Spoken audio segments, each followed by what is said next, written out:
What's up everyone, today I'm going to be showing you how to fix a Wi-Fi extender that's not connecting to the internet. So first, simply make sure your extender is powered on and within range of your main router.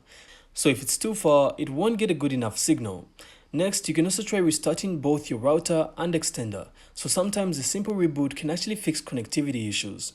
So once you try that and if it still doesn't work, simply check that your extender is connected to the correct Wi-Fi network and that you've entered the right password.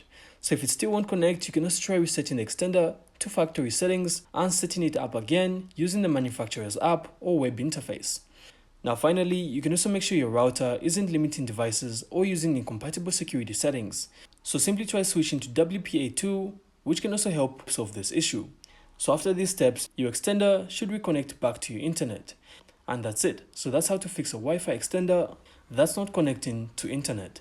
So I really hope you found this insightful, and if you did, then make sure to leave a like and of course subscribe. Then we'll see you on the next one.